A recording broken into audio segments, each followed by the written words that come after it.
Muy buenas noches a todos. Bienvenidos a esta 11ª entrega de Lágrimas en la lluvia, el programa que aspira a marcar la diferencia en complicidad con un público diferente. Dedicamos hoy nuestro programa a la familia, institución natural que forma el tejido celular de la sociedad y garantiza su supervivencia, institución que cada vez que se organizan encuestas demoscópicas figura invariablemente como la más valorada por los españoles de cualquier edad o condición. Y es que, en efecto, la familia es el abrigo frente a la intemperie que completa y hace más fuertes a las personas, protegiéndolas de agresiones externas mediante una tupida red de afectos e ideales compartidos. Sin embargo, vemos en nuestro derredor una devastadora acción destructiva que ha situado a la familia en el centro de la diana. Matrimonios deshechos a velocidad express, hogares desbaratados con el menor pretexto, sin pretexto alguno, hijos desparramados y convertidos en carne de psiquiatra, abortos a mansalva, exaltación de nuevas fórmulas combinatorias humanas negadas a la transmisión de la vida, etc. ¿Cómo se explica que la institución más valorada por el común de la sociedad sea también la más hostigada? En un programa anterior veíamos cómo la ideología de género, convertida en dogma de obligado cumplimiento, se había impuesto a hacer de la familia un vivero de odios, convirtiendo las relaciones humanas fundadas en la complementariedad y el amor en relaciones conflictivas de rivalidad y dominio.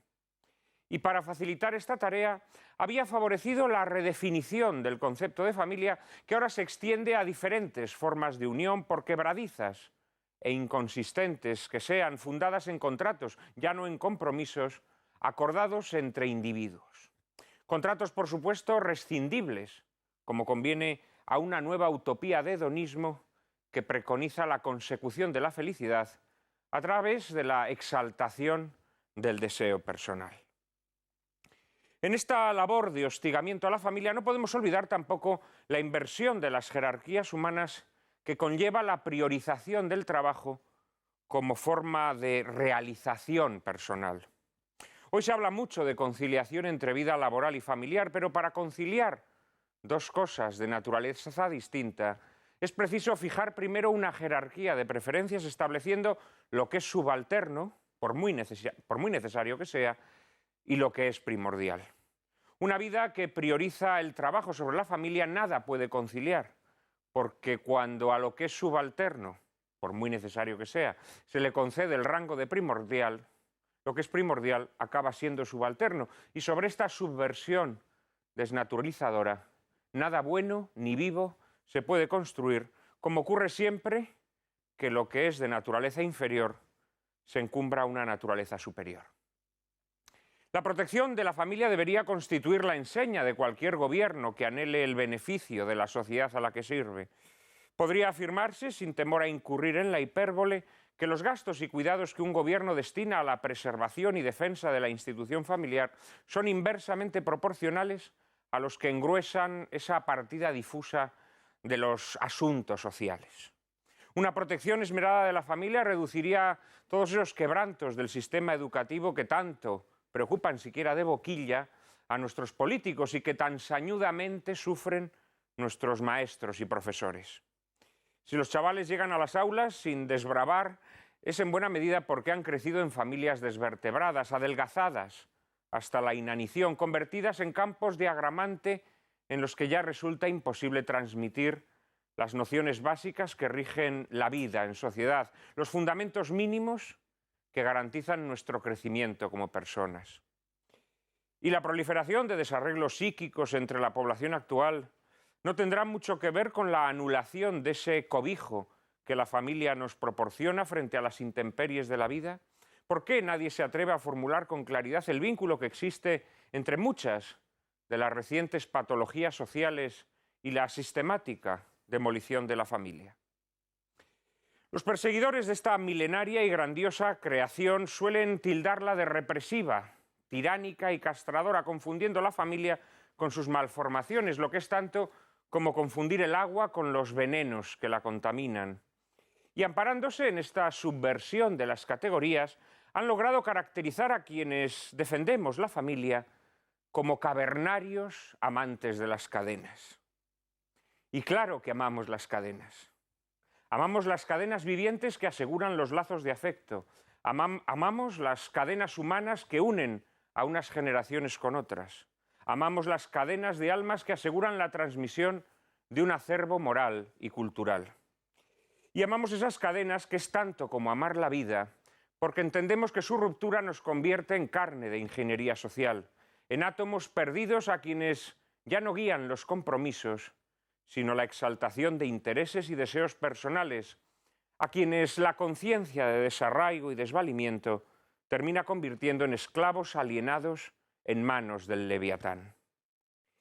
Trataremos hoy de indagar las razones por las cuales una institución tan constitutiva de nuestra naturaleza está siendo golpeada por leyes regresivas que anhelan su destrucción. Analizaremos el papel de las administraciones públicas en este proceso y también el de los propios miembros de la familia, en especial los padres, que con frecuencia son los primeros responsables por pasividad o falta de arrojo en el proceso de descomposición de este tejido básico de la sociedad. Y contaremos, como siempre, con unos invitados de excepción que les presentaré después de la publicidad. Les prometo un coloquio formidable, pero antes, como siempre, María Cárcava les anticipa la película que lo ilustrará. Buenas noches, Juan Manuel. Buenas noches a todos ustedes. Se trata muy expresivamente de La familia. Fue estrenada en 1987 y dirigida por el maestro italiano Ettore Scola, responsable de films como Una mujer y tres hombres, Una jornada particular o El demonio de los celos.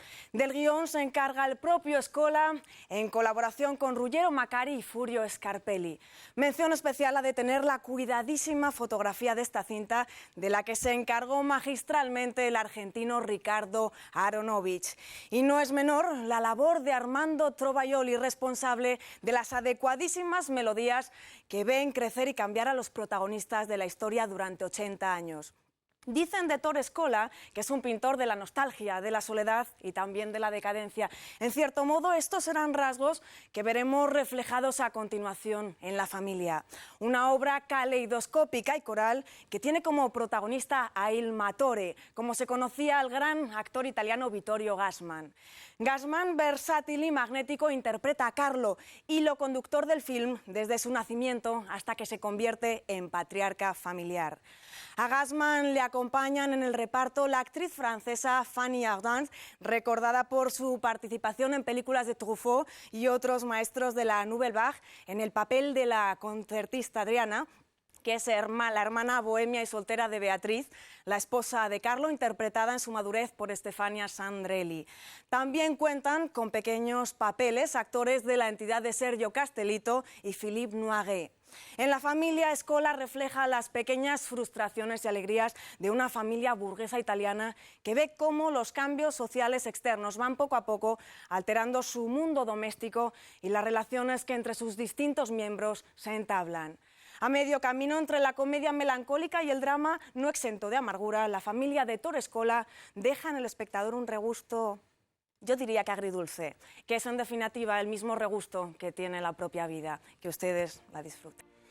Ettore Scola no hace un retrato complaciente de la institución familiar. En ella, veremos, no faltan las traiciones, las debilidades más o menos secretas, pero la delicada mirada de su cámara trata todas las situaciones, aun las más escabrosas, con sensibilidad, discreción y respeto. Y en efecto, aunque la película abunda en situaciones cómicas, nos deja también un rastro de amargura, porque sentimos que con el paso del tiempo, algo más que los años han pasado por esa familia protagonista. Un momento para la publicidad y les presentaré a los 4 invitados de excepción que nos acompañarán esta noche.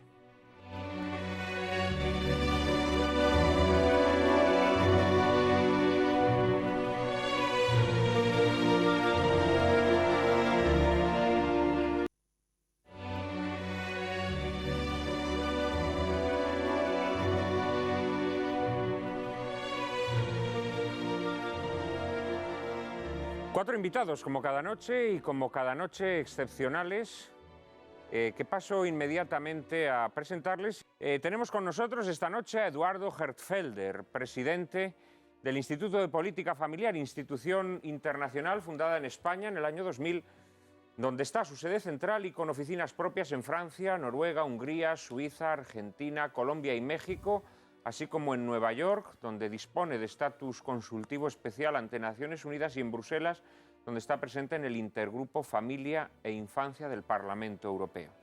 Muy buenas noches, muchas gracias por estar con nosotros aquí. También tenemos a Antonio Arcones, que es presidente de la Fundación Burke y director de la editorial Ciudadela. Ha sido anteriormente director de la Universidad Abad Oliba CEU en Barcelona. La editorial Ciudadela, que dirige Antonio Arcones, está haciendo una labor extraordinaria de recuperación de grandes escritores católicos del siglo XX y también del siglo XIX. Han reeditado importantes obras, por ejemplo, de Chesterton, de Hilaire Belloc, de Rafael Gambra. Tenemos también con nosotros hoy aquí a Pedro Juan Viladrich. Ha sido catedrático en las Universidades Complutense de Madrid, Oviedo y Navarra, y en la actualidad es vicepresidente del Grupo Intereconomía. Sus libros Agonía del matrimonio legal y El amor conyugal entre la vida y la muerte han sido traducidos a varios idiomas. Su monografía sobre el consentimiento matrimonial y las causas de nulidad se considera todo un clásico. Es citado por tribunales de todo el mundo y ha sido editado en 6 idiomas. Muchísimas gracias por estar también con nosotros hoy aquí. Es un placer para mí compartirlo con todos vosotros. Gracias. Y ya por último, para cerrar este cuarteto, tenemos a Mercedes Coloma, licenciada en Ciencias Biológicas por la Universidad Complutense de Madrid y técnico en Empresas y Actividades Turísticas. Ha sido presidenta de COFAPA, la Confederación de Padres de Alumnos, y en la actualidad es portavoz del Foro Español de la Familia, así como directora de coordinación de voluntarios de colegios y universidades de la Jornada Mundial de la Juventud. Muy buenas noches también. Hola, buenas noches, Juan Manuel. Muchísimas gracias a los 4. Vamos a presentarles ahora a nuestros espectadores esta película de Héctor Escola, que creo que es una película interesantísima, muy notable por sus virtudes cinematográficas, pero también muy notable por la reflexión que hace en torno a la institución familiar. Antonio, no sé si estás de acuerdo. Pues sí, la verdad es que yo tengo que reconocer que no conocía la película y me ha sorprendido muy gratamente, la verdad. Yo como 2 o 3 puntos para fijarnos o para recomendar sobre la película, para prestar atención, me gustaría resaltar, da para mucho, pero me gustaría resaltar el papel de la esposa, de la mujer de Carlo. Comentábamos antes fuera de plató que la película parece que tiene un tono a veces lenta, sobre todo tal vez lenta para lo que es hoy en día la cultura cinematográfica, ¿no?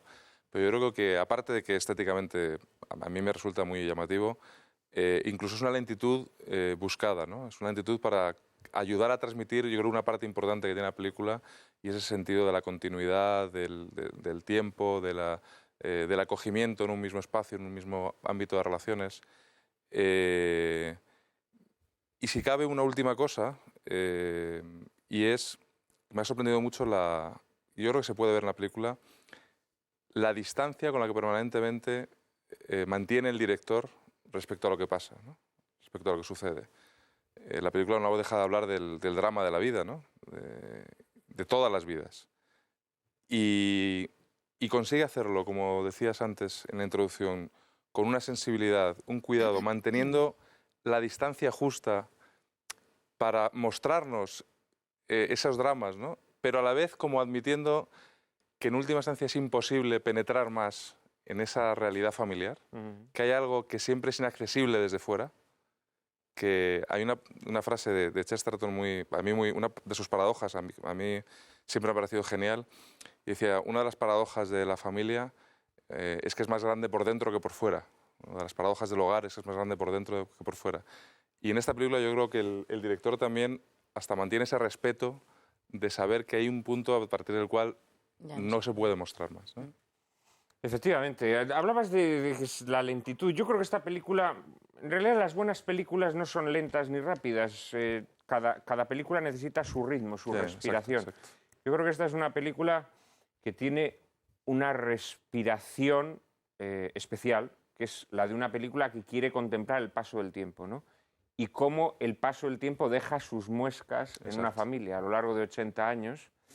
Y en ese sentido, naturalmente, no es una película trepidante al estilo hollywoodense, pero nuestros espectadores podrán descubrir inmediatamente que esa respiración es la necesaria para la historia que se nos pretende contar. ¿Cómo ves la película, Eduardo? Bueno, yo creo que vamos a ver una gran película. Yo creo que la gran diferencia entre las películas actuales es que a lo mejor pueden gustarte, pero después de verlas, ¿qué ha sacado esta película? Y en esta película yo creo que sacamos muchas cosas muy interesantes, que empieza con una foto de familia y termina con una foto de familia.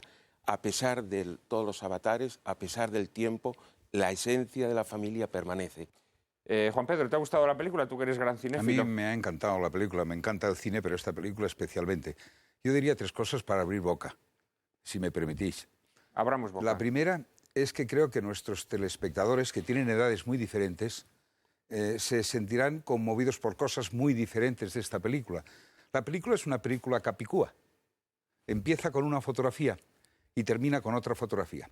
En la primera, los que son los nietos, chiquitines, la primera, uno recién bautizado. En la última fotografía con la que termina este capicúa es el abuelo, el veterano, el que tiene una genealogía de descendientes. Es, por lo tanto, un fluir de 8 generaciones. Es una película sobre lo que somos en nuestra identidad íntima, hasta el punto de que los acontecimientos que van ocurriendo ocurren afuera.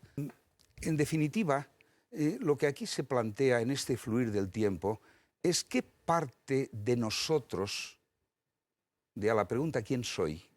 A lo largo de toda mi vida, ¿qué parte de mí es más real? Indudablemente lo importante es naturalmente la carne y la sangre, es decir, aquellas cosas que nos vinculan verdaderamente con la vida. Sin embargo, en esta película se aprecia cómo a medida que pasa el tiempo, la irrupción de lo accesorio en nuestras vidas es mayor. Vamos a cerrar contigo. ¿Qué te ha parecido la película y qué le destacarías a nuestros espectadores antes de verla? Bueno, yo por supuesto que la vean y que no se la pierdan, ¿no?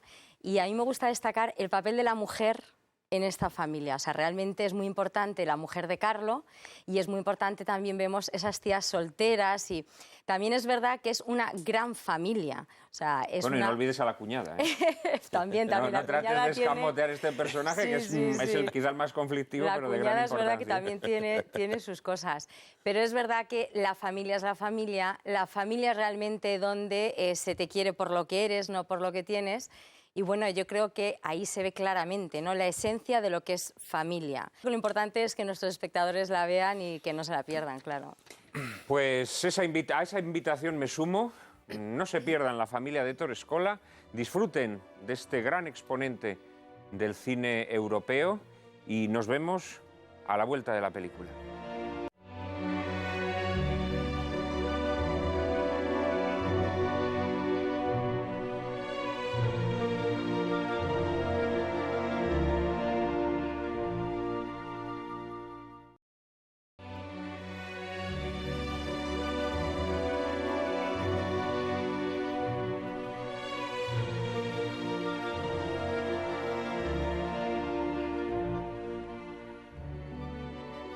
Dos retratos de familia, como decían nuestros invitados, para abrir y cerrar la película.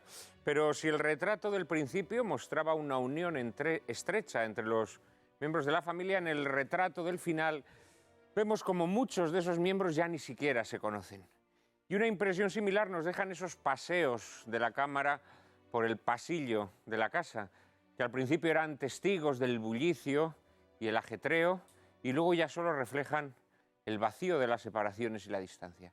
En Lágrimas en la lluvia no queremos que se abra el vacío entre quienes hacemos este programa y ustedes que lo sostienen con su apoyo. Por eso mantenemos abierta una dirección de correo electrónico que María Cárcava atiende con solicitud y esmero. Nos han llegado muchos correos esta semana, Cárcava. Y desde nada más y nada menos, Juan Manuel, que Messina, Italia, Mauro Viscuso nos ve cada viernes desde Internet y nos propone temas como revolución y contrarrevolución o el derecho natural víctima de nuestro tiempo.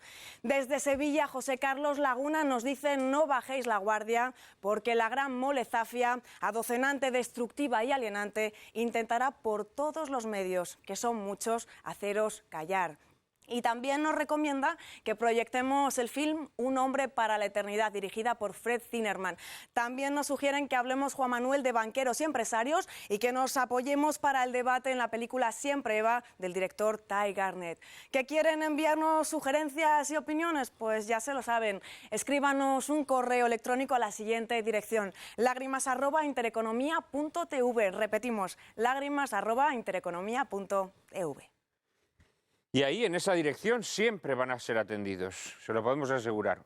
Un ejemplo es este programa sobre la familia que muchos de ustedes nos habían solicitado y que aquí lo tienen. Aquí lo tienen. Será además el primero de muchos programas en los que toquemos asuntos que tienen que ver con la familia. Porque verdaderamente hablar de la familia es como adentrarse en un océano, ¿no? Un océano en el que son muchos los pequeños mares en los que uno puede entrar y esparcirse, pero verdaderamente es un tema inabarcable. Así que estoy seguro que nos dará para muchos programas como este. Pero de momento hoy vamos a entrar en harina. Yo estoy seguro que nuestros invitados tienen muchos asuntos sobre los que tratar. Yo voy a lanzar un tema primero.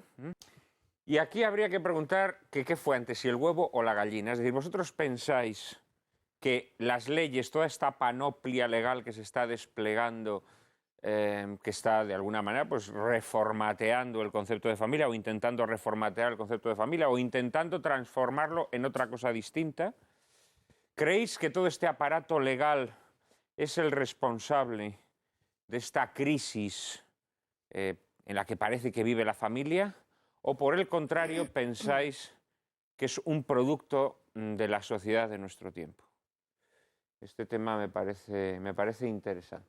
Y vas a empezar tú, Mercedes. Mira, Juan Manuel, yo creo que estamos en un momento en el que hay que explicar lo obvio y lo evidente y explicar qué es familia. ¿Por qué? Porque nos están llegando por muchos sitios, estamos viéndolo en televisión, estamos viéndolo en la prensa, lo estamos viendo continuamente. Se ha desvirtuado el término de la familia, no se sabe ya qué es familia, ¿no? Yo siempre explico que todos sabemos lo que es una silla es un asiento con un respaldo, cuatro patas. Si yo digo que es silla el taburete del baño, si digo que es silla el tresillo, si digo que es silla el sillón orejero, al final el término, silla no se sabe lo que es. Y en este caso es un poco lo mismo, ¿no? Expliquemos lo que es familia, el carácter antropológico de la familia. ¿Qué pasa? ¿Que hay nuevos modelos ahora de familia? No. Esto es más antiguo que machín. O sea, las agrupaciones de las personas según sus relaciones afectivo-sexuales han existido toda la vida. O sea, no estamos descubriendo nada. En el tema afectivo-sexual estamos como en las cavernas. O sea, la familia no es una cosa que ha inventado el Partido Popular, ni que ha inventado la Iglesia, ni que ha inventado... No. Simplemente el derecho y las leyes deben de proteger la unión del hombre y la mujer. ¿Por qué? Porque genera de la forma más natural lo que es el capital social, el hombre, o sea, los niños. Y eso interesa muchísimo a la sociedad. ¿Por qué el derecho y las leyes no tienen que proteger otro tipo de uniones? Simplemente porque a la sociedad no le interesa, cada uno que tenga relaciones con quien quiera. Pero lo que interesa a la sociedad es ese capital humano que se genera de forma natural de la unión del hombre y la mujer. Entonces, hoy en día, ¿qué pasa? Que se banaliza todo, se trivializa todo, no se le da importancia realmente a lo que es. Y entonces, ¿qué debemos hacer? Dar ejemplo de lo que es realmente una familia y explicar lo que es la familia. Pero yo creo que el carácter antropológico es donde hoy en día falla más. Yo que me quisiera incorporar a esto que acaba de decir sobre la definición de familia.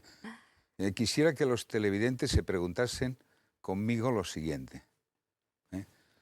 ¿Por qué somos hijos, padres, madres, abuelos y nietos, hermanos, marido y mujer? ¿Lo somos por ser europeos en vez de chinos o bolivianos? ¿Por ser ricos en vez de pobres o por ser pobres en vez de ricos? ¿Lo somos por ser de izquierdas o de derechas? ¿Lo somos por cristianos, por judíos, por agnósticos, por ateos? No, lo somos por ser humanos.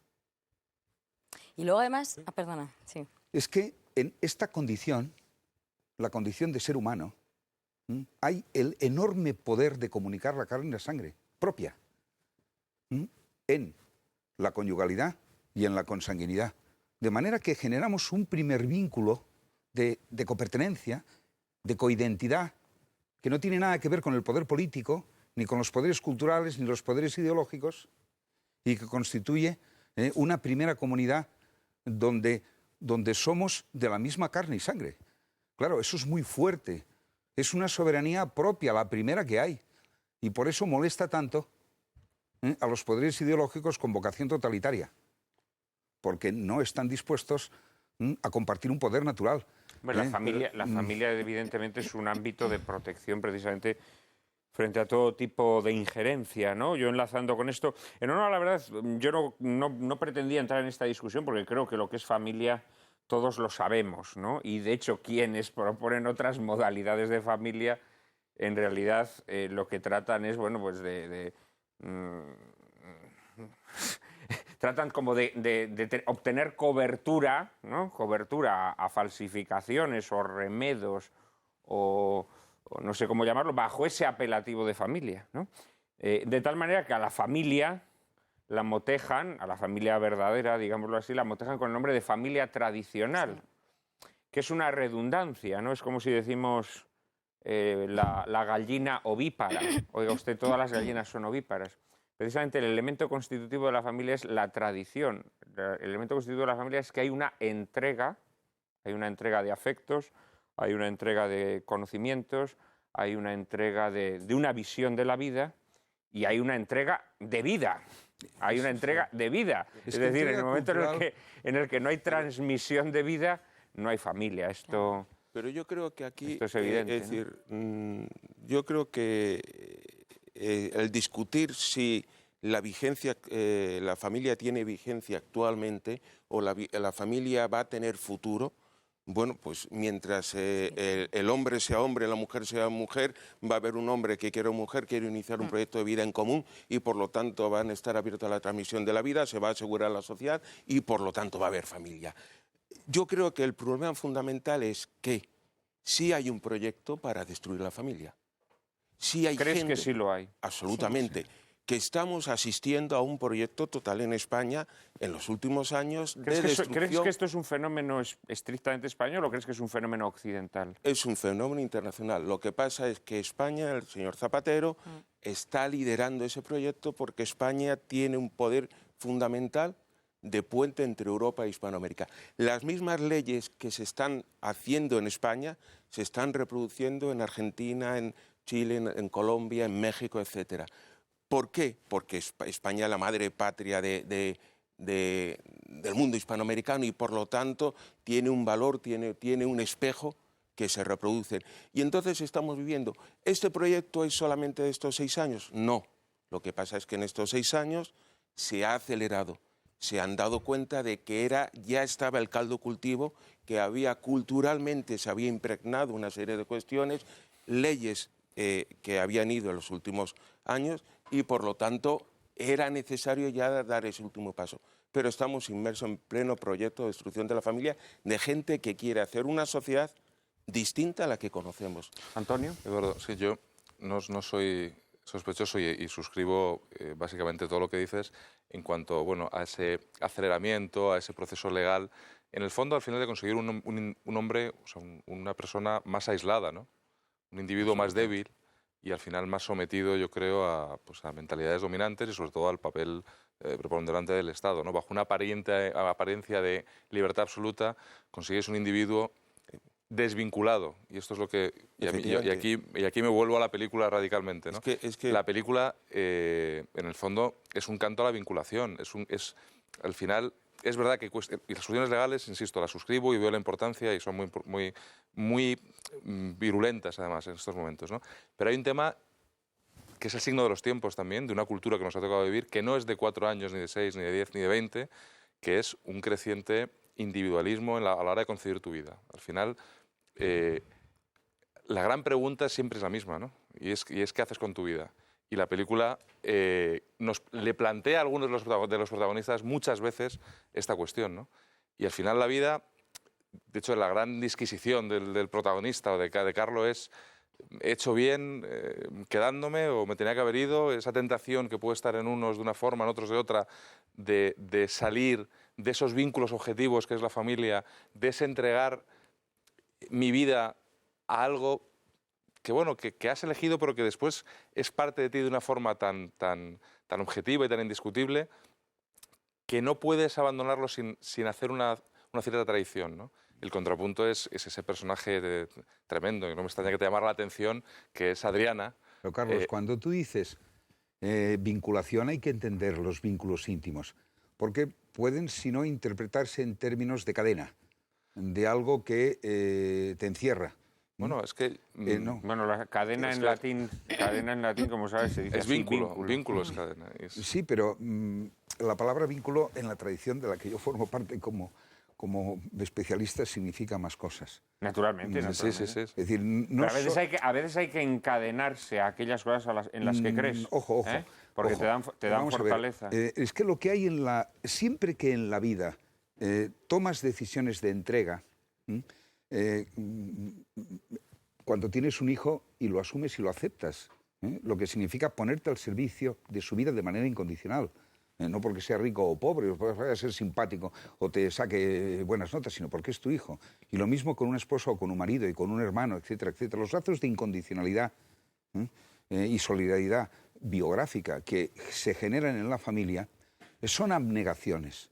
Es decir, son posiciones en donde tú usas tu libertad sabiendo que al elegir esto porque favorece la unión, que es el gran bien de la familia, en vez de la desunión y la descomposición, tú segregas de tus posibilidades de vivir cosas que abandonas libremente y que al ser segregaciones son como pequeñas o grandes amputaciones de tu vida. Uno no puede estar en el goce de todo sin comprometerse en nada. Al elegir, seleccionas. Y al seleccionar, dejas fuera. Claro. Cuando él o ella, según lo interpretes, se dejan una para ir a París y en el segundo momento, cuando él le dice ayúdame, ella muy sutilmente hace ver que rompe, cuando en realidad la mejor ayuda que puede hacer en aquel momento es no estar a 1 metro porque van a acabar fatal y van a descomponer la familia de una manera terrible y se va. Son abnegaciones. Y claro, en la cultura de hoy, abnegarse, es decir, decirse que no a todo lo que yo podría picardear en favor del bien de las personas que amo, esto es un valor de alta excelencia. Pero que el mensaje de fondo es que es en favor del bien de las personas que amo y en favor de mi propio bien. Bueno, redundantemente. Es que si esto no es así, es un sacrificio que no tiene sentido. Bueno, lo que pasa es que quizá nuestra época ha sustituido el concepto de bien por el concepto de deseo, claro, o de interés, ¿no? El tema está en que uno es más libre cuando hace eso, cuando hace esa renuncia y cuando entrega su vida de alguna forma, es que hay un crecimiento personal y hay una... Es el segundo capítulo de la fecundidad de la entrega. Claro. Es decir, tú no te pierdes. No te pierdes, te ganas. Sorprendentemente te enriqueces al ser dadivoso de ti. Exacto. Y generoso en la entrega, y no cicatero y de medida escasa. Eso es así, cuanto más das, más justamente recibes. El problema está en que nos han transmitido que generosidad, que entrega, que compartir, que donación,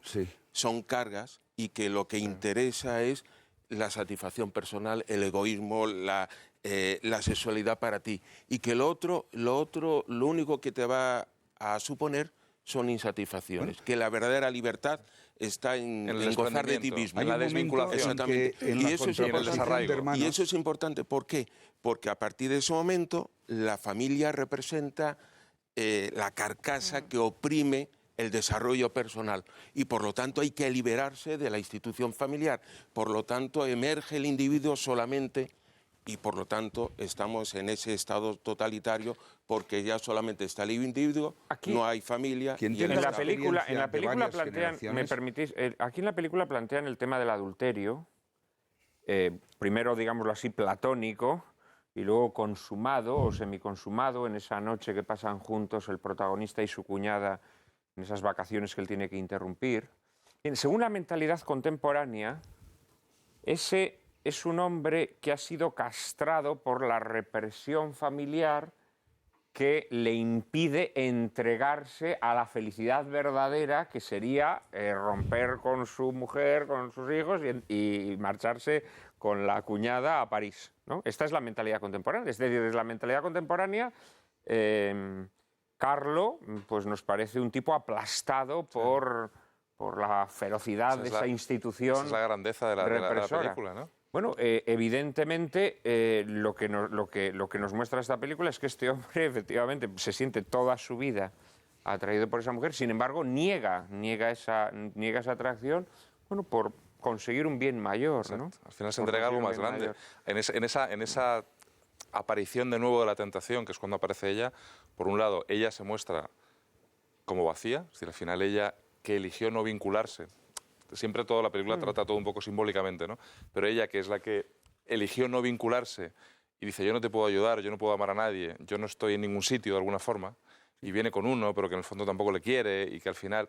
Y de hecho es muy curioso porque al final se casa con un tal Víctor, Sí, pero luego no aparece nunca. O sea, transmite como que al final ese desarraigo de esa persona. Pero luego hay un momento clave, para mí muy clave de la película, y es cuando él, que ha tenido esta tentación, esa tendencia a la imaginación a veces siempre a pensar cómo habría sido mi vida así, y claro, como siempre tienes que contrastar un ideal con algo tan objetivo, tan cercano y tan cotidiano como lo que tienes delante todos los días, la imaginación en ese sentido es muy traicionera, ¿no?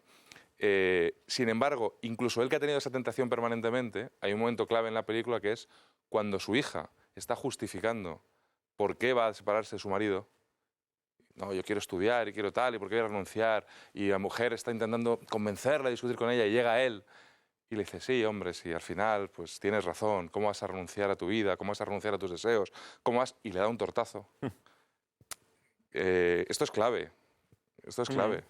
Es decir, él es consciente de lo que ha hecho, de ese bien mayor que ha conseguido, y sobre todo al final, que es otro de los momentos para mí, y por eso decía al principio que había que fijarse mucho en la persona de la mujer, cómo él reconoce que la figura oscura, entregada, que al final incluso se da cuenta de que conscientemente era conocedora de lo que había detrás, lo que había pasado, y había decidido permanecer en silencio, es la mujer, ¿no? Y que es como el pilar oculto, o sea, no tan visible como él, no tan brillante, pero ha sido el pilar de la familia, ¿no? Me gustaría... Aquí lo que no me habéis contestado, salvo Herfelder, es la pregunta que os lancé. Es decir, si esta exaltación del deseo, del individualismo, como queramos llamarlo, esta negación de esa abnegación, que es el cimiento, ¿no?, sobre el que se establecen las relaciones familiares, ya no solamente las relaciones conyugales, sino naturalmente las relaciones paternofiliales, etcétera, etcétera. Si esta exaltación del deseo es un producto de leyes o de un diseño, digámoslo así, social hecho desde arriba, o si por el contrario es una cosa que se ha ido imponiendo desde abajo de forma natural. Pues son las dos cosas al mismo tiempo. Es decir, por una parte nosotros tenemos unas dinámicas que es necesario encauzar mediante altos valores de excelencia porque las hacen desarrollar hacia bien en vez de hacerlas desarrollar destructivamente. Por ejemplo, nosotros tenemos una dinámica brutal de fuerza que es la necesidad de nutrirnos. Basta con que cualquiera de nosotros se ponga en la hipótesis de estar 3 días sin comer o 4 y verá cómo se pone de humor. Es decir, es el instinto más duro, mucho más que el sexual. Uno puede estar 1 año o 2 años sin relaciones, no se muere. Uno no puede estar sin comer ni sin beber. Y sin embargo, fijaros la brutal cultura de gastronomía que hemos hecho. Cómo nos sentamos en la mesa y no nos echamos unos encima de los otros. Comemos con cubiertos, procuramos servir la mejor vianda a la persona que queremos. Cuidamos, es decir, hemos civilizado con altos valores éticos lo que se llama un instinto que, si no, pensemos en las guerras, en las situaciones en donde se deteriora la inyección ética y entonces, a propósito del comer, parecemos animales o nos matamos por ello. De manera que a la pregunta de si eso es una maniobra del poder o es una delicuescencia, de pronto, generacional, las dos cosas. Es decir, al poder le interesa romper la soberanía de la familia, el que es un ámbito natural de relaciones propias, es como una autonomía, nunca mejor dicho. Le interesa romperlo, le interesa el individuo sin raíces, le interesa sin historia ni identidad generacional. La familia nos da la primera identidad. Como he dicho yo en mi primera intervención, probablemente más la de fondo. La de más fondo y la de más real. La que es más real. Ahora bien, se aprovecha el poder de la tendencia que tienen las personas a no abnegarse, a buscar el placer, al disfrute sin más. Es el Julio joven, que no quiere ningún compromiso, que entiende la vida simplemente como un gozarla y un disfrutarla, pico de aquí, pico de allá, hasta que viene la guerra y lo destruye. Yo tengo claro que Bueno, pero hay... luego Julio es el que ama de forma más verdadera, probablemente, de toda esa familia. Sí, pero después de todo, después de todo. Bueno, y eso habríamos que verlo. Después de que es salvado de alguna forma a mí es un personaje que me interesa mucho, porque en un principio parece Es como que salvado se por deja su llevar chica. por sus apetitos, digámoslo así, ¿no? Entonces le mete mano a la criada, etcétera, etcétera. Pero al final se demuestra que sus apetitos eran una expresión de un amor mucho más hondo, más profundo, porque luego está con ella toda la vida. Yo creo, Juan Manuel, que la pregunta que hacías, hay claro una ideología detrás, o sea, muy clara. Los primeros que no creen en la familia ni tienen familia y la mayoría no tienen hijos son nuestros gobernantes. Entonces, si tú no crees en la familia, no vas a apostar por la familia, no vas a defender la familia, no vas a hacer leyes que hemos visto hace poco, ha salido en el periódico, un estudio donde se veía cómo el IRPF y el IVA, la subida que hay, afecta claramente a las familias a partir de 2 hijos. Entonces, hay una afrenta, claro, a la familia, o sea, no quieren. Yo cuando explico a padres, ¿no?, lo importante, vamos a ir al origen de la familia. El origen de la familia es un hombre y una mujer que se enamoran y deciden dar ese paso.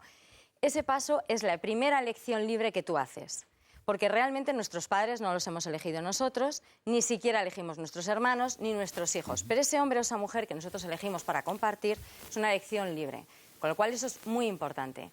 También cuando tú te casas no te dicen, ¿estás enamorado locamente hasta las trancas de fulanita? No, te dicen, ¿quieres a fulanita o a menganito? Es un acto de la voluntad. Hay que querer querer y hay que currárselo. Y hay que, yo siempre pongo el ejemplo del matrimonio con el vino, porque yo vengo de una familia de bodegueros y nos gusta mucho el vino. Entonces, todo el mundo empieza con un tinto joven.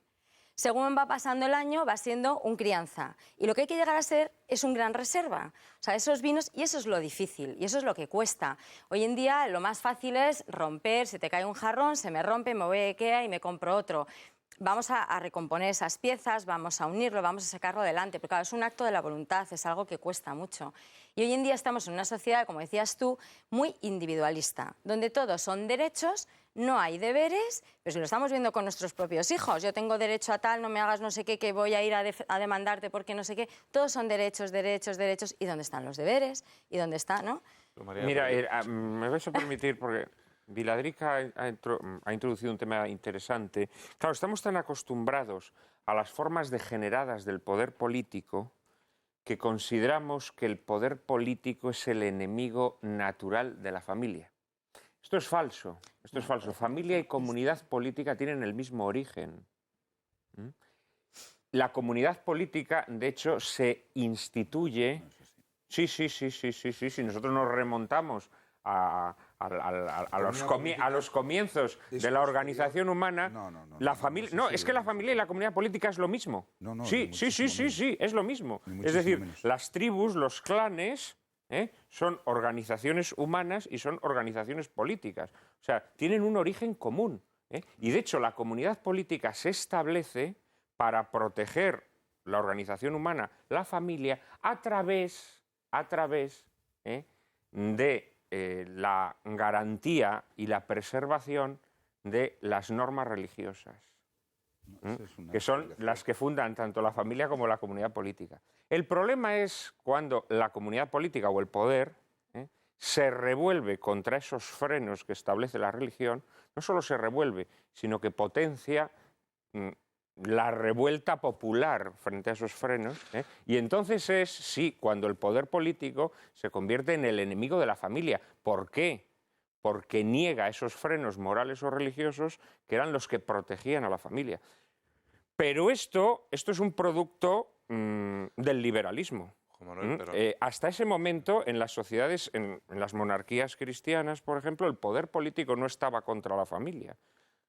Pero esto es interesante que lo notemos. Porque es que en un momento me ha parecido que igualas comunidad política con poder político con Estado, por así decirlo. La comunidad política es la sociedad que no es el poder político. La comunidad política no, porque luego adquiere otras formas, sí, claro. Sí. No, pero en origen. La comunidad, pero que no es solo el poder político, la comunidad es todo. Es todo y es la vida comunitaria. Sí, es la vida comunitaria. Pero bueno, pero eso tiene una organización política. Pero en ese sentido, el sustrato cultural y lo que sustenta esa comunidad, esa civilización, esa forma de entender la vida, es lo que es lo esencial. Y es verdad que las leyes aceleran la destrucción, por así decirlo, pero que las leyes también son parte de una forma de entender el mundo moderna. Es decir, de una civilización que ya es distinta de lo que era. Bueno, leyes siempre ha habido, ¿eh? Leyes siempre ha habido. Lo que pasa es que las leyes mencionaban lo intocable, o sea, la ley era... Sí, por eso digo, y las que se hacen hoy además incluso van directamente contra instituciones naturales, como es el caso de lo que estamos hablando. Pero me refiero que esos vínculos comunitarios y esa forma de entender la vida es un resultado de una civilización, y cuando eso se destroza, cuando eso cambia, ninguna institución puede quedar al margen. Tú has dicho dos cosas y yo, por pelearnos un poco. Dices, no, por la familia, y una de las cosas importantes es que el matrimonio es un acto de libertad. Bueno, es un acto de libertad 1 minuto, y el resto de la vida, según lo entiendes, no. Claro. Y lo esencial no es el acto de libertad de esa decisión. Lo esencial no es eso. Lo esencial es el acto de consecuencia, de lealtad a adhesión a lo que has decidido. Claro, la voluntad. Sí, exactamente. Es cómo entiendes la objetividad de la vida. Es decir, la familia y la película, yo creo que esto lo trata muy bien, es un sitio de objetividades y es un sitio de acogimiento. Todos son acogidos.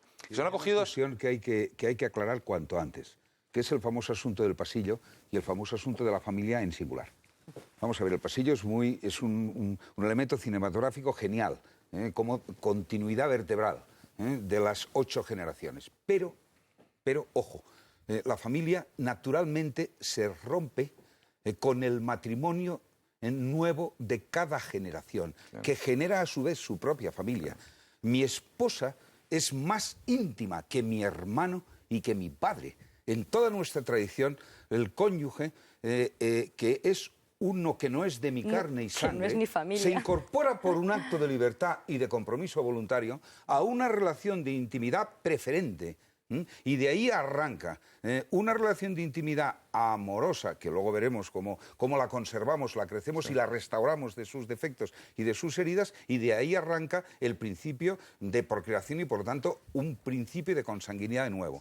De manera que cuando vemos al final, con el paso y el desgaste de las generaciones, la foto última, ojo, porque mientras se abre la puerta y van entrando conocidos y algún desconocido, porque es que ya no dominamos las generaciones, no significa eso necesariamente, aunque tiene razón Juan Manuel decir que en la película lo que se nos está poniendo de relieve también es la delicuescencia de las costumbres, cómo se van bien. Pero lo que ahí ocurre de una manera natural es que cada matrimonio plantea un problema de unidad dentro de su propio matrimonio, no en relación a la consanguinidad. De manera que la línea consanguínea, en donde ya el abuelo se nos ha hecho muy mayor y tiene un montón de matrimonios debajo, lo que tenemos que buscar es la calidad de unión de esos matrimonios, que son las nuevas familias, no la unión de 6 generaciones y si se llevan más o menos bien. Juan Pedro, generalmente la calidad de la relación de esos matrimonios es directamente proporcional a la calidad de relación entre las generaciones. No necesariamente, y gracias a Dios. Sí, desgraciadamente la experiencia nos demuestra que sí. O sea, ahora cuando la relación entre generaciones es menor, también la calidad de los matrimonios es menor, creo yo. Pero quizá de esto podamos seguir hablando después de la publicidad. En un momento con abuelos volvemos. desastrosos que han fundado magníficos matrimonios.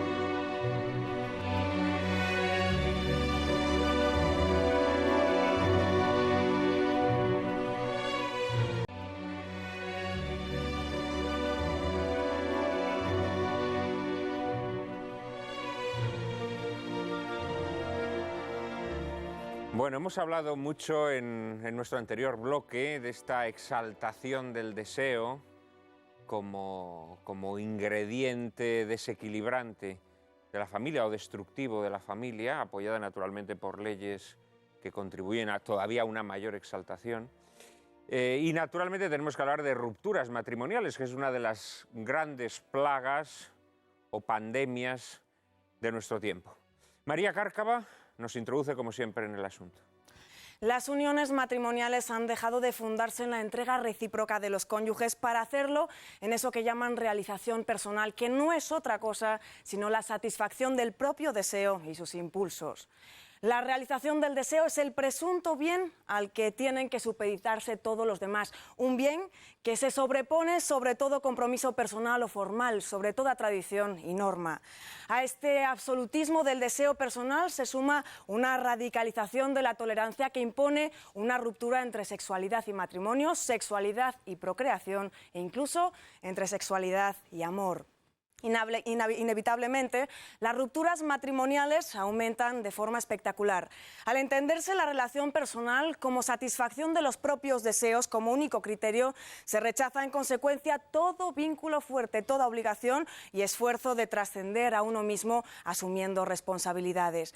Y esta incapacidad creciente para asumir responsabilidades es estimulada mediante leyes que facilitan el divorcio y jaleada por los medios de comunicación de masas que actúan como agentes que refuerzan y divulgan modelos nuevos de familia. Hace apenas unas semanas, nuestro invitado Eduardo Gelfelder hacía público un informe del Instituto de Política Familiar que confirmaba el incremento de las rupturas familiares a pesar del descenso en el número de matrimonios y de la crisis económica. 67.300 fueron las rupturas conyugales que se registraron en España durante el primer semestre de 2010, un 4,7% más que en el mismo semestre de 2009, y eso sin que las administraciones públicas hagan nada para evitarlo o al menos amortiguarlo. Sin exageración alguna, podríamos decir que se han cumplido aquellas palabras premonitorias y feroces que Aldous Huxley escribió en el prólogo de su novela Un mundo feliz. Dentro de pocos años, las licencias de matrimonio se expedirán como las licencias para perros, con validez para un periodo de 12 meses y sin ninguna ley que impida cambiar de perro o tener más de un animal a la vez. A medida que la libertad política disminuya, la libertad sexual tiende en compensación a aumentar, y el dictador hará bien en favorecer esta libertad.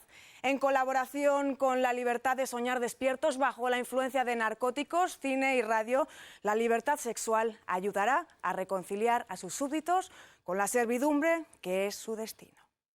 Y en esa servidumbre estamos, ¿eh? Una servidumbre en donde, en efecto, esa exaltación del deseo está produciendo un número ingente e imparable de divorcios. ¿Cómo interpretas, Eduardo, esta constante subida, a pesar de que las circunstancias son poco favorables, digámoslo así, para las rupturas matrimoniales, ¿no? Con esta crisis galopante? ¿Cómo interpretas que el número de divorcios siga creciendo? Bueno, yo creo que son distintas variables los que están haciendo que las rupturas se estén incrementando espectacularmente en España, y que haga que sea, junto a Bélgica, el país de la Unión Europea, de los 27 países de la Unión Europea, que tiene la mayor tasa de ruptura en la Unión Europea, de forma que de cada 10 matrimonios que se rompen, se hacen en España, 7 se rompen. Es decir, estamos hablando de un 70% de los matrimonios que se hacen, se rompen. Son varias las circunstancias. En primer lugar, se ha transmitido en los medios de comunicación que, pues como se decía antes, que es importante el egoísmo personal, que la entrega, la generosidad, el compartir no es suficiente, que la institución familiar es una carcasa que impide el desarrollo individual de las personas, que lo más importante en esta vida es tu desarrollo individual, y que lo otro son que los niños es una gran carga pesada, que el cónyuge lo máximo que te puede hacer es una violencia de género, doméstica, de pareja, como quieras llamarle, y que por lo tanto tienes que liberarte de todo eso. Y además las administraciones lo que están haciendo, los gobiernos, son leyes que en vez de amortiguar esa crisis, que en vez de reducir el número de rupturas familiares, lo que están haciendo es leyes que aumentan esa ruptura familiar. La ley de divorcio exprés en España es la ley más permisiva que hay en la Unión Europea. En el mundo occidental hemos implantado en España el repudio. Es decir, es una ley en la cual se puede divorciarse una persona de una forma unilateral. Es una ley que se puede divorciar sin ningún tipo de causa y de una forma inmediata. De forma que yo esta noche llego a mi casa y mi mujer me puede decir: Eduardo, me divorcio de ti. Y le preguntaría: ¿y por qué? Porque me da la gana. Y mañana estaríamos divorciándonos. ¿Por qué? Preguntaría al juez: porque me da la gana.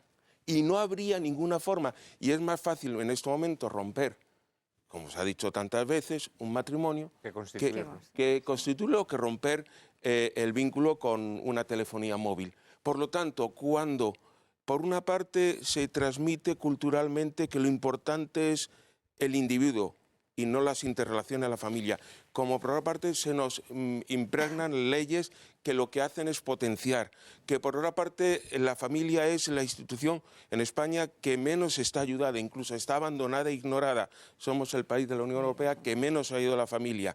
En España, por ejemplo, no se han creado los mecanismos como los solo centros de orientación familiar, que a pesar de que llevan 30 años en la Unión Europea instando a que se creen, a que no se han creado todavía, que son esos mecanismos multidisciplinares que ayudan a intentar superar la crisis, las conflictividades cuando se produce. Es decir, cuando no tenemos lo que es mecanismo, cuando la familia es la institución menos ayudada, cuando hacemos leyes que van en contra de la familia y cuando culturalmente impregnamos una cultura individualista y no de familia, pues todo eso hace que se aumente el número de... Bueno, la familia en España, efectivamente, siempre nos hemos quejado de que no está suficientemente protegida o estimulada desde el poder público. La dura realidad es que hoy en día la familia está penalizada. Efectivamente. Las leyes en los últimos años están penalizando a la familia. Es decir, tú si tienes hijos te va a tocar pagar más impuestos, vas a estar más perseguido, vas a estar más observado por el gran hermano, ¿no? Y te vas a convertir ya poco a poco, además, si pasas a tener ya 3 o 4 hijos, te empiezas a convertir en un peligroso elemento subversivo o desestabilizador. Hace unos días, lo comentábamos antes Mercedes y yo, el diario ABC publicaba un reportaje estremecedor, ¿no? En donde veías cómo la evolución de las leyes lo que hacen es penalizar el hecho de tener hijos, por ejemplo, ¿no? Dos cosas. Antonio y luego Mercedes. Yo, por llevarte la contraria también lo decías, un matiz solo. Decías, la legislación actual favorece o es muy permisiva y permite con excesiva facilidad que se rompa el vínculo. O sea, es que me gusta siempre insistir en el tema de que la institución, como familiar, es una objetividad. Es decir, es que la institución es el vínculo. Y en la medida en que ese divorcio está aprobado en esos términos, es que el vínculo no existe. Es decir, todos estamos divorciados. Vives juntos porque quieres. Pero es que el vínculo como una objetividad, como una institución objetiva en la cual cuando dos personas han decidido formar esa institución, tienen un nexo de unión, no existe. Es decir, yo siempre con un familiar muy cercano le quiero mucho y siempre, ¿pero por qué te quejas tanto de estas cosas? Porque si no te divorcias, si no quieres, no te divorcias. No, es que es una objetividad y el vínculo con la actual legislación no existe. Yo me pregunto por qué no se puede permitir, por ejemplo, dentro de la pluralidad que tanto queremos defender, que quien quiere pudiera tener un tipo de matrimonio indisoluble. Es una cuestión para debatirla curiosa. Bueno, es que te diría más. Por ejemplo, de esta destrucción, no te dejan. Oiga, usted déjeme a mí tener un vínculo indisoluble. Y nosotros queremos ser responsables. Oiga, como cuando vendo mi casa, ya es una venta y la he vendido o la he comprado. No, es irrevocable. Es irrevocablemente. Redundando lo que dices, dentro de esta legislación ya no existe marido y mujer. Ya existe cónyuge A y cónyuge B. Ya no existe padre o madre. Sí, pero que en última existe progenitor A y progenitor B. Ya lo existe. Sí, ya son de recrearse. Sí, eso es recrearse ya en el escarnio. Pero el tema objetivo es que el vínculo no existe, que estamos todos divorciados. El vínculo no existe. Esta objetividad de la que habláis, que puede hacer confundir a nuestro televidente con que objetividad es realidad, es una objetividad conceptual, cultural, mental, no es lo real. Y por lo tanto, las causas profundas de que haya un aumento de la conflictividad, de la fractura y en última instancia se recurra a la facilidad de legalizar una ruptura, que es el divorcio, no tiene como causa principal la capacidad de producir conductas de las leyes. Ojo con esto. En última instancia hay que revisar la calidad de cada persona como varón y mujer cuando contrae compromisos personales íntimos, porque eso es lo que flojea. Pero las leyes te ayudan. Sí, pero no protagonizan. Pero la familia como tal ya no existe. No existe. No. Todo eso... Las leyes ayudan, los medios de comunicación ayudan. El tema cultural es importantísimo. El tema justamente de ese concepto, esa forma de ver la vida que tenemos. La secularización influye en muchas cosas. Siento corregirte en nombre de una cosa. ¿Cuántos casos has visto en tu vida en consulta profesional? ¿De qué? De matrimonio y familia. Familias, la sociedad, la que conozco, yo creo que me legitima para dar una opinión, si eso quieres decir. Bueno, todo eso, la familia, todo eso son entes abstractos. No ha venido ningún familiar concreto, una mujer o un marido, a decir, me está pasando esto en concreto, resuélvamelo ¿Pero usted. quieres decir que si no me dedico profesionalmente eso no puedo opinar? No, me refiero a que, como ocurre en medicina, cuando se habla de una enfermedad y de que el poder político y las leyes favorecen un estado determinado de enfermedades, dice, bueno, pueden favorecer, pero en última instancia las responsabilidades concretas acerca de la higiene, el tratamiento de curación de un paciente la tiene el paciente y su entorno inmediato. No nos engañemos. Es decir, la ministra de Sanidad, no. Me refiero a que yo he tenido 22 años de consulta y no recuerdo, salvo un caso de un diplomático, ninguno de estos casos, que no son menores en consultas de 5.500, a grosso modo, pueden ser 5.480, basta con ir a mis protocolos, que me dijo efectivamente que se había casado bajo una idea muy concreta, compartida con su mujer, de prueba, y por lo tanto había fracasado la prueba y que decidían simplemente cumplimentar su pacto de provisionalidad de la relación. El resto de personas, de derecha, de izquierda, algunos muy comprometidos con una cultura muy permisiva, se habían unido con la esperanza de durar. ¿Qué había pasado ahí? A eso es lo que nos tenemos que preguntar. ¿Por qué? Primero, la educación para las relaciones sexuales es inexistente, pobre o absolutamente deformante la que reciben las personas que van a contraer matrimonio. ¿Y es decir, la nuestra que recibían generación hace joven. 500 años era mejor? No, espera un momento. En ciertas cosas bastante mejor. En ciertas cosas. No, sí, desde luego que sí, era mucho mejor, claro, sí, ahora la capacidad de la relación amorosa de inyectarle fuerza de los sujetos protagonistas para conservarla, para hacerla crecer, para restaurarla de las heridas que continuamente tiene, para que las personas que no son perfectas, ni muchísimo menos, y están llenas nuestros protagonistas concretos, cada uno de nosotros, de limitaciones, defectos, carencias, desconocimientos de sí mismos, perplejidades ante los cambios de la vida, se mantengan unidos, conserven eso y la restauren del deterioro constante, es necesario una posición personal desde la libertad muy fuerte y muy convencida de ello. Cuando falla todo eso, se debilita absolutamente la unión ante los combates de la vida. No tiene esa pretensión. No se divorcia solo la ley por... No se divorcia la gente solo por la ley. Mercedes tenía la palabra. No se divorcia solo la gente por la ley. Mira, vamos a ver, yo creo que la familia como institución es lo que la mayoría de la gente quiere, lo que la mayoría de la gente apuesta y es un éxito seguro. ¿Qué pasa? ¿Qué fracasa la persona en hacer familia? Es como si, por ejemplo, tú dices la Coca-Cola, la patente de la Coca-Cola funciona, va fenomenal. Yo monto una franquicia de Coca-Colas y me va fatal. ¿Ha fallado la Coca-Cola? No, he fallado yo haciendo la Coca-Cola. Concretas, claro, yo estoy de acuerdo contigo absolutamente. En el caso de los datos, vamos a ver, hay cerca de casi 9 millones de matrimonios respecto a 10.000 parejas de hecho y menos de 10.000 de uniones homosexuales, que encima no se han casado ni la cuarta parte. Entonces, está claro que es una apuesta fuerte, que la gente es lo que quiere. Y luego también el tema de la caducidad. Se casan hoy en día como si fuera un yogur, hija, hasta que dure.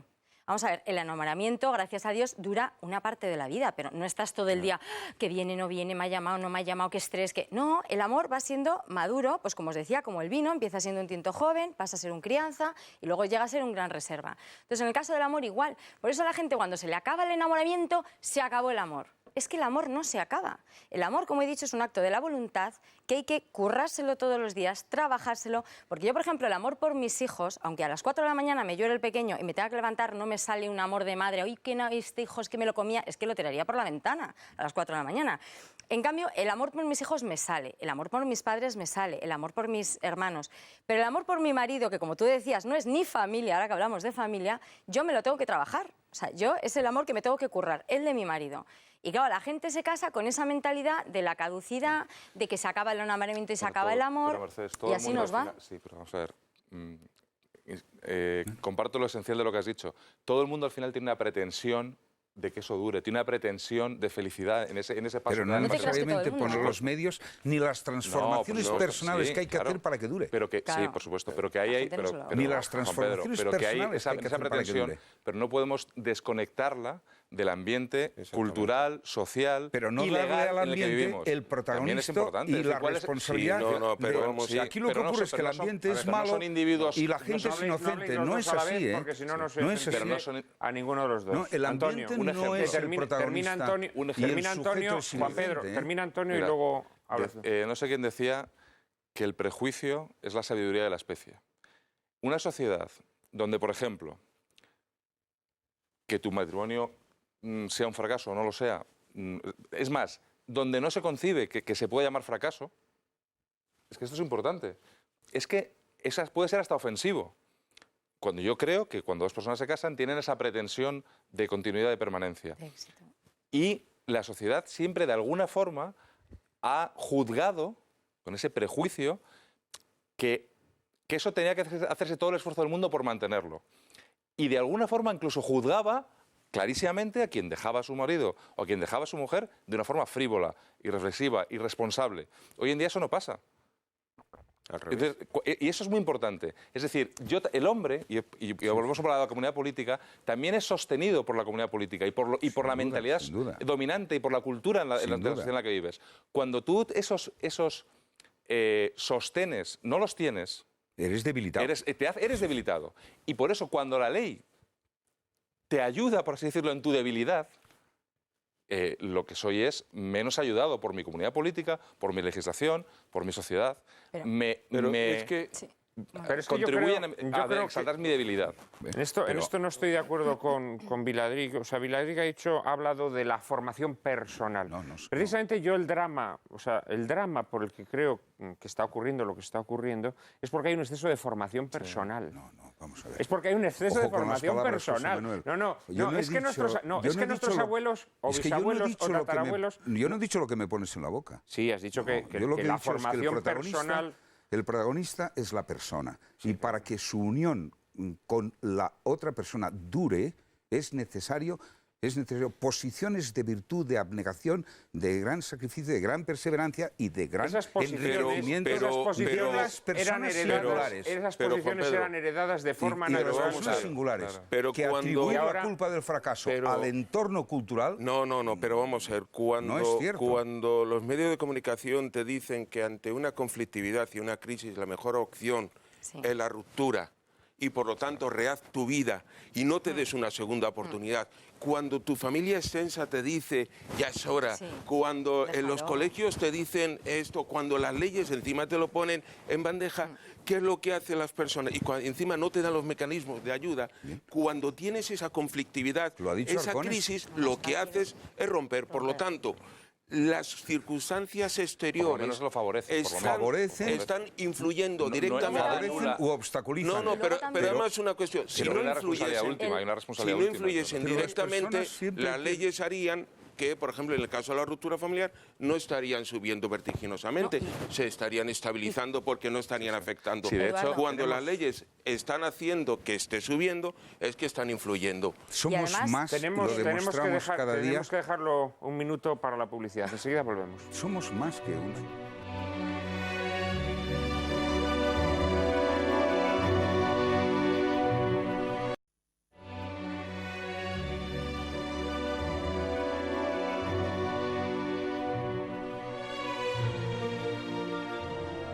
Hablábamos del divorcio y si el divorcio produce una desvinculación entre los miembros de la pareja y hace aumentar el número de casos de violencia doméstica, existen otras prácticas sociales cada vez más frecuentes que favorecen la desvinculación entre padres e hijos, el desinterés por la procreación. María Cárcava nos introduce como siempre en el asunto. España está inmersa en un invierno demográfico que no parece remitir, con un déficit de natalidad muy preocupante, un aumento imparable en el número de abortos y un nivel muy bajo de conciliación entre vida laboral y familiar. El informe de evolución de la familia elaborado por el Instituto de Política Familiar dibuja un negro panorama en nuestro país. En 2009 el índice de natalidad bajó un 5%, del 1,46% registrado en 2008 hasta el 1,4% tras una década de leve aumento que se explica por el auge de la inmigración. Asimismo, se reduce progresivamente el número de mujeres en edad fértil y crece el número de familias sin hijos. Hasta hace poco, las parejas sin descendencia eran miradas con una suerte de lástima. Presumíamos que si no habían procreado, se debía a que alguna deficiencia orgánica se lo impedía. Ahora empieza a suceder lo contrario. A las parejas con hijos se las empieza a mirar con una mezcla de aprensión y desconfianza, como si fueran ladrones que ponen en peligro nuestro bienestar. Las parejas sin hijos, los llamados dinkies, designación derivada del acrónimo DINK, Double Income No Kids, no tienen empacho alguno en justificar su elección en los motivos más egoístas. Desean prolongar su juventud, desean alcanzar la estabilidad laboral, desean disfrutar de sus ratos de asueto, de sus vacaciones y sobre todo de su dinero con una intensidad que no les permitiría la fundación de una familia. Algo muy grave está ocurriendo cuando un país que dispone de medios para combatir la enfermedad y prolongar la vida, que parece haberse sacudido la amenaza de las grandes guerras, plagas y catástrofes naturales que en otras épocas diezmaron su población, presenta una tasa de nacimientos que ha caído por debajo del nivel de sustitución. Los pueblos que dimiten de la procreación, nos recordaba Solzhenitsyn, son pueblos que han perdido la fe en el futuro. Y esa es la dura realidad, hoy. Hemos perdido la fe en el futuro y empezamos a ver el hecho de tener hijos, primero como una carga onerosa que impide desarrollar nuestra personalidad, que impide esa plena realización personal de la que hablábamos antes, pero además empezamos a ver a quienes tienen hijos, y no digamos ya si tienen familias numerosas, como parásitos que contribuyen a que nuestro bienestar sea menor. Claro, esta es una enfermedad social terrible, ¿no, Mercedes? Sí, yo cuando hablo de la familia me gusta hablar de la familia como empresa. Es la mejor empresa, es tu negocio que tienes entre manos y tú lo tienes que sacar adelante. Cuando efectivamente te casas, tienes 2 hijos, bueno, pues digamos, con esos 2 hijos estás pagando tu pensión del día de mañana. Cuando tienes 4, estás ya pagando las pensiones del resto de la gente. Con lo cual, cuando la gente ve por la calle una familia con 4 hijos, es que deberían de estar súper agradecidos, porque gracias a ellos, algunos, no sé quién, podrán tener su pensión, ¿no? Los que no tienen hijos. Claro, o sea, eso es lo que te demuestra que habría que cambiar el sistema de pensiones. Bueno, es que hay que cambiar tantas cosas que, claro, realmente... Es que claramente gravoso para hoy en día, o sea, hay una maternofobia total. O sea, es que ver a una mujer embarazada o quedarte embarazada es como si estuvieras enferma. O sea, la maternidad no es una enfermedad. Y hay personas que sí, ¿no?, que llevan unos embarazos complicados. Pero la mayoría de las mujeres llevan unos embarazos muy sencillos, pueden trabajar hasta el último momento y no pasa nada. Y luego también una cosa muy importante es que el mal es extensivo. Es decir, cuando una persona ha fracasado en su negocio, que es su familia, lo que quiere es que el resto de la gente, mujer, no pasa nada, sepárate, porque total, hoy he tenido este problema, en vez de decir, no, hombre, pues lucha, vete a este mediador familiar o vete a este curso de orientación a ver si te ayuda, no, bueno, déjalo, porque en el fondo queremos que ese mal que yo tengo, que he fracasado, el resto de la gente también lo tenga, ¿no? Luego el mal en ese caso es extensivo. Y luego, bueno, pues nada, pues lo que os decía, ¿no? O sea, que es muy importante fomentar la natalidad desde las leyes, por supuesto, que hoy en día están penalizados. O sea, ya tengo amigas que tienen de 5 hijos para arriba y les penalizan en el agua, en el consumo de la luz, en un montón de cosas. Y esos van a ser personas que van a trabajar para pagar esas pocas pensiones que hay al día de mañana. Con lo cual tendríamos que potenciar eso. ¿Antonio? No, es que me alegra mucho que saques el ejemplo de las pensiones porque yo creo que hay 2 causas graves, ¿no?, del tema demográfico. Uno, que para mí vuelve a ser el entorno, no en el sentido del entorno de lo que vemos por la calle, sino de la cosmovisión imperante en la sociedad y del momento civilizatorio en el que estamos, ¿no?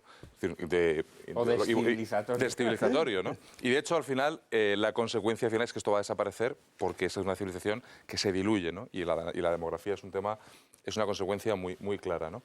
Que es con todo lo que hemos estado antes, ¿no? Pues falta de optimismo en el futuro, una secularización que es una muy importante, individualismo, todo lo que estamos diciendo, ¿no? Pero hay otra cuestión para mí, yo creo que no suficientemente pensada, y es cómo el estado del bienestar es claramente contrario a las estructuras naturales. Es decir, altera la ecología natural, y vuelvo a que la familia es una institución natural, y tanto que nos preocupamos de los polluelos del buitre no sé dónde, en el condado de tal, cuando de forma externa alteras el sistema de premios, castigos, recompensas que de forma natural tiene la vida social, o sea, tiene este sentido la familia, estás alterando esa ecología. Cuando hay un sistema de pensiones de reparto, donde yo al tener hijos tengo todas las cargas, porque los hijos son una carga, tengo todas las cargas de los hijos, pero no como antes, que los hijos van a ser un sostén para mi vejez y una ayuda, sino que al revés, van a ser contribuyentes a un sistema injusto, que es como el sistema de pensiones de reparto, que no es más que una estafa piramidal en sentido a lo bestia, esto también contribuye a que tener hijos tenga menos sentido. Yo hablaría en primer lugar dos términos. Primero, hay una realidad, que hay un índice de natalidad muy bajo en España, que estamos viviendo un invierno demográfico sin precedentes en España, y hablaría de las consecuencias de eso, y después hablaría del origen. ¿Qué consecuencias va a traer? Y en consonancia con lo que estabas diciendo, vamos hacia la quiebra del estado de bienestar. ¿Por qué? Porque en estos momentos ya hay 1 millón de personas más de personas mayores que de personas jóvenes. ¿Qué va a implicar eso? Que en estos momentos cada vez se necesita más dinero para las pensiones, cada vez se necesita más dinero para la sanidad, porque las personas mayores necesitan más dinero para la sanidad. Pero como no hay hijos, que son los que pagan la seguridad social en el futuro, no va a haber dinero para pagar esas pensiones, para pagar esa sanidad. Por lo tanto, la quiebra del estado de bienestar en el futuro, pero inmediato, es pero bueno, evidente. Con la muerte digna se acaba ese problema. Ojalá sea esa la Por eso, conclusión. por eso, Ojalá sea esa la Con el aborto se agrava. se agrava. ¿Qué es ante esta solución, Pero fíjate Eduardo, lo que ¿somos está conscientes haciendo? de que eso sería deseable, acabar con eso o no? No, pero fíjate lo que están diciendo ante esto. En vez de ir al origen de que faltan niños, del problema de la natalidad, y darse cuenta de que las políticas que han estado haciendo hasta ahora, antifamiliares y antinatalistas, han dado estos resultados, lo que nos están diciendo no es vamos a apoyar la natalidad, sino trabajen ustedes hasta los 67 años, trabajen ustedes mañana hasta los 70, y mañana papá Estado nos dirá vamos a dejarle trabajar ustedes hasta que se mueran, porque si ustedes trabajan hasta que se mueren, yo me evito su pensión. Entonces, ¿cuál es el problema? El problema está en que no estamos abordando en el origen, y en el origen de la cuestión es que no se está apoyando a la familia, no se está apoyando a la maternidad, no se está apoyando a la natalidad. Se considera que, como se ha dicho en esta mesa, el tener un hijo es una carga que impide la liberación de la persona, porque lo más importante es el trabajo y el desarrollo personal, y por lo tanto los otros son cargas pesadas que me están impidiendo ese desarrollo, y por lo tanto voy a hacer políticas que me liberen de esas cargas. El problema está en que esas políticas antinatalistas y esas políticas antifamiliares lo que están provocando es el derrumbe del estado de bienestar. Y además, ahora...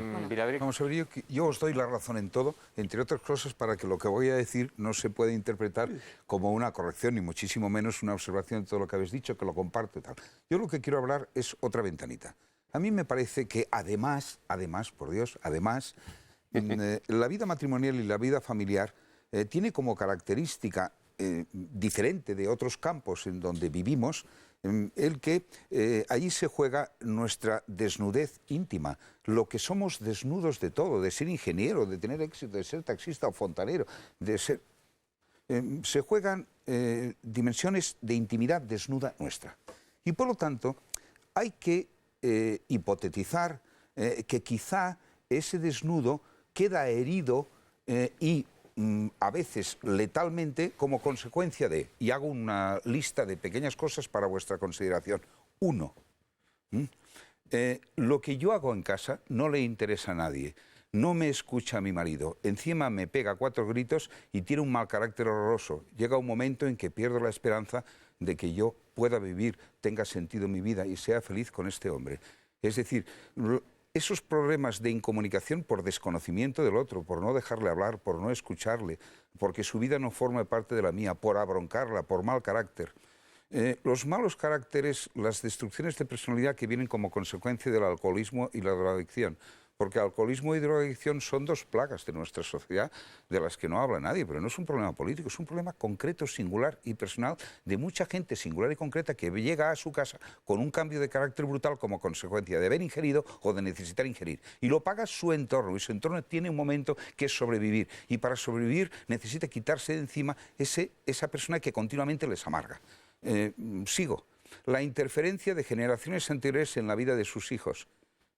La madre política, el padre, el cuñado, etcétera, etcétera.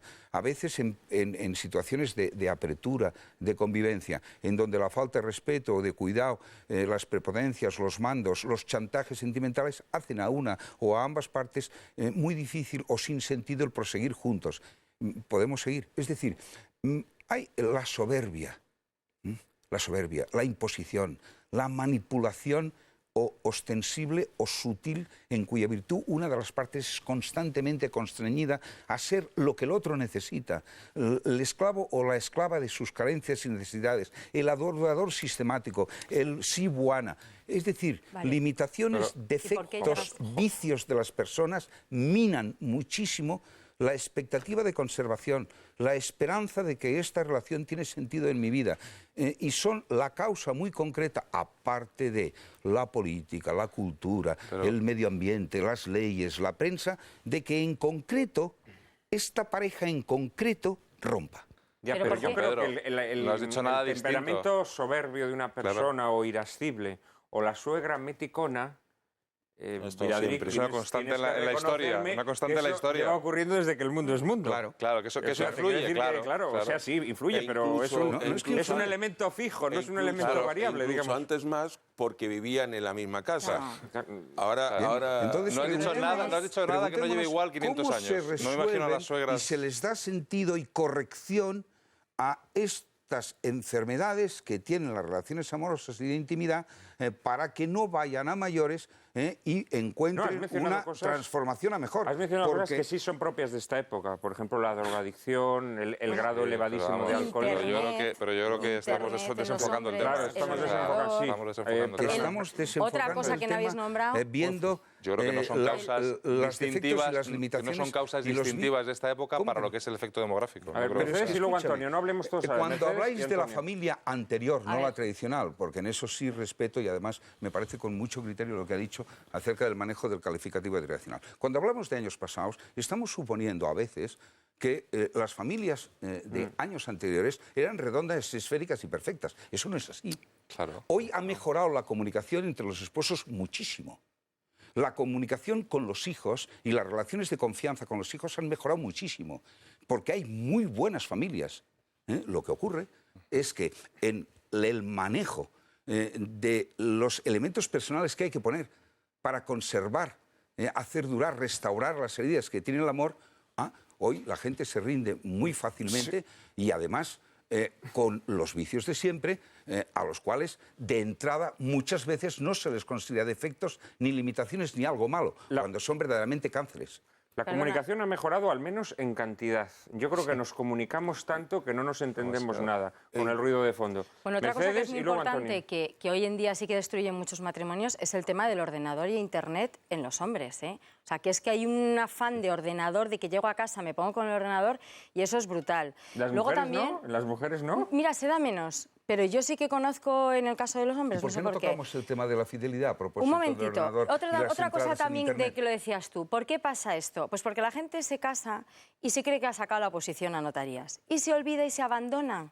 Y entonces yo ya tengo a esta o tengo a este en casa y ahora ya me voy a dedicar a no sé qué, me voy a dedicar a no sé cuál. No, perdona, es que tu trabajo es fomentar ese cariño con tu marido y con tu mujer, que eso crezca, que te lo pases bien, que sea tu mejor amigo, tu mejor colega, que sepas salir con él. Es que hay matrimonios que salen y dices, que yo con mi marido salgo, es que no sé de qué hablar, es que me aburriría, es que, hija mía, pero ¿tú qué has hecho? O sea, remóntate a que te enamoro de esa persona y fomenta todo eso, ¿no? Y luego, hoy en día que tenemos una época de crisis, ¿no? Que la crisis está claro que es una crisis de valores, porque todo el mundo, Bueno, pues, ¿qué es la familia? La familia es el mayor ministerio de asuntos sociales. La familia es la que acoge a ese hijo que se ha separado, a esa hija que se ha quedado sin trabajo, a esa familia que no tiene para salir adelante. Entonces, claro, la familia está, la pobrecilla, que la están oprimiendo por todos los lados, no solo no hacen políticas que ayuden a la familia, sino que van en contra de ella, ¿no? Por eso es muy importante el tema de la política. Es verdad que la política al final es lo que rige todo y lo que dirige todo, y es importante que se hagan políticas a favor de la familia. También tenemos que ser los que creemos en la familia, que demos muestra de lo que es una familia, de una forma alegre, divertida. O sea, es que la familia es lo más guay del Paraguay, no una familia ñoña, rancia, del año Supongo que estás hablando de familias con buenas personas en sus miembros, porque yo entiendo que el peor enemigo de la familia es una mala familia. Es que cuando tú dices el paro, las enfermedades, las solidaridades, la asistencia, la incondicionalidad, la familia coge todo eso. claro, requiere no la familia conceptual, sino una familia concreta con buenas personas dentro, Hombre, claro, yo doy por hecho... no conceptos. Yo creo que las familias están hechas de personas, con lo cual, pues claro, tienen cosas buenas y cosas malas. Exactamente. Tampoco Hombre, debemos claro. idealizarla No, absurdamente claro, pensando, claro. no, la familia es guay, porque Sí, no, no, la la familia casa de luego la no es pradera tan no guay. O es, sea, la familia efectivamente. luego Familia es tiene la que vida manejarse con problemas Claro, muy duros, pero efectivamente. realmente ser familia consiste en sobrellevar esos problemas, echártelos al hombro y que llegue un momento en el que además no te pesen. O que puedas llegar a creer Está que no a la te altura de pesen. las circunstancias. Antonio. No, yo por volver un poco, porque en un momento me he despistado, pensaba que estábamos hablando que el tema era ¿por qué ahora la demografía es menor? ¿Por O sea, qué la gente no quiere natalidad es tener menor que hace 100 años o 200, o bueno, en España de hecho Sí, o- las o curvas... que hace 30. No, es que en España coincide, o sea, es una tendencia, pero es que en España hay una curva que es como un pico, casi un punto de inflexión tremendo de los años 70, 73, 74, y hemos llegado a ser el país del mundo con menos índice de natalidad. Eduardo, el tema del estado del bienestar, ojalá estallara. Siempre que habláis de políticas familiares y de que tendría que haber más políticas familiares, la mejor política familiar es que el Estado no sangrara a la sociedad, y es decir, a todas las familias, con los impuestos tan brutales que tiene, para redistribuir eso de una forma que nunca va a ser la forma natural. Nunca. Vale, entonces replanteemos Claro, claro. cómo está constituida la Pero que sociedad. reventara Claro, no claro. estaría mal. Que reventara no estaría mal. nada Porque, mal. y sobre todo, si no conectamos, Sí. si no conectamos esa capacidad de quitar recursos a la sociedad y luego redistribuirlos como ellos quieren, Por con que supuesto. eduquen a nuestros hijos como quieren, con que cuiden de nosotros, de Por nuestra sanidad como supuesto. ellos quieren, todas esas cuestiones que luego tienen una índole moral muy grave, o sea, ojalá pero además- la primera consecuencia fuera que el Estado vamos a está ver, reventara. Primero, a la familia, yo no tengo más hijos porque a mí el Estado me dé 20 euros o Nadie 50 tiene euros. más ¿Por qué hijos. la gente no tiene Nadie. hijos? Vamos a ver. Yo creo que la gente no tiene hijos, en primer lugar, porque quiere prolongar artificialmente, bobaliconamente, infantiloidemente su juventud. Esto es patético. En segundo lugar, porque el trabajo, el éxito laboral, se considera un bien absoluto, Efectivamente, ¿no? al cual deben supeditarse todos los Exactamente. otros bienes, incluido, por Efectivamente. supuesto, los bienes que depara la vida en familia. Creo que esto es evidente. Y segundo, porque se quiere tener un nivel de vida que los Queremos hijos todo. rebajan. Porque Queremos tú todo. quieres tener un coche estupendo, Queremos porque tener quieres todo. tener ya para cuando te cases y cuando los primeros años de tu matrimonio el chalet estupendo, en la sierra estupenda, y por lo tanto el tener un Materialismo. niño te impide tener esas cosas que tú Al Y final- quieres. por último, porque se ha Materialismo. perdido el sentido de la santidad de la vida. Claro, es decir, porque eso hemos perdido, Bien. hemos Bueno, perdido es la que la conciencia vida de humana nuestra no- misión no en la vale tierra nada. y porque aquello que era lo más constitutivo y necesario de nuestra vida, porque era lo que nos religaba, lo que nos mantenía en el mundo, y de alguna manera prolongaba nuestra existencia en el mundo, que se remonta al origen, ¿no? al momento en el que Dios crea al hombre y a la mujer, esa cadena la hemos roto. Esa cadena la Anteayer hemos roto. salió una encuesta de FE acerca de estados de opinión de la juventud española. Hoy los periódicos hacen un extracto de la misma. Sorprende, porque ha sorprendido además a los propios primeros intérpretes de la encuesta, que haya una pérdida absoluta de nuestra juventud en la ilusión por el futuro. Sí, esto es algo muy serio. Sí, pero al mismo tiempo esa Pero juventud exactamente. que está terminar, por desganada, favor, Juan pasota. Manuel. Es que tener hijos significa confiar en el futuro, tener ilusión por el futuro, trabajar para que estos hijos, a medida que crezcan, tengan una vida mejor que sus padres. Es decir, hijo y futuro van juntos, es lo mismo. Cuando pierdes la esperanza en el futuro, cuando crees que el mundo no vale la pena y que eso va a ir a peor, inmediatamente hay una psicología de fondo en cuya virtud uno se repliega, los hijos son una carga, son un compromiso, me obligan a vivir de un determinado modo el resto de mi vida, porque duran siempre los hijos. Bueno, Pero eso falta sentido de la vida, sentido de lo que es el porvenir, sentido de misión, porque el porvenir es lo que viene, pero ¿qué hay que hacer ahí?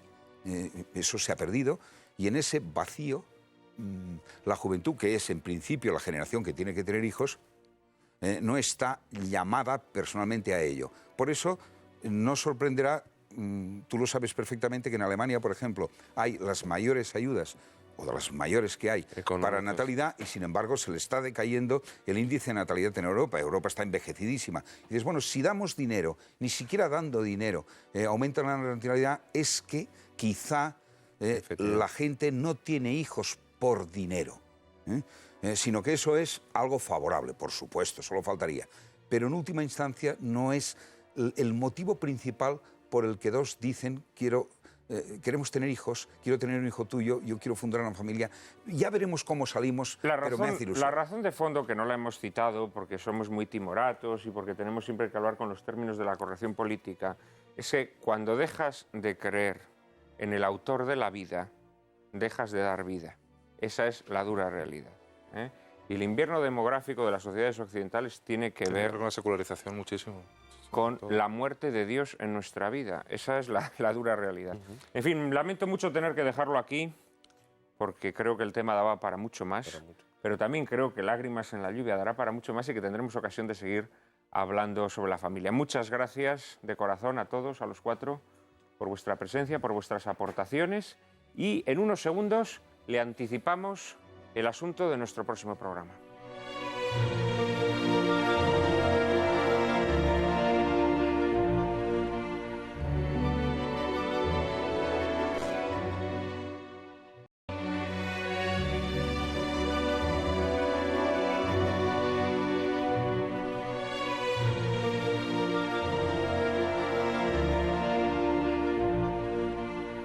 Habrán observado nuestros espectadores que en la presentación del programa, en mi introducción, aludía yo a que esta era la 11ª entrega de Lágrimas en la lluvia. Y nuestros seguidores habrán dicho, pero si ya ha habido más entregas.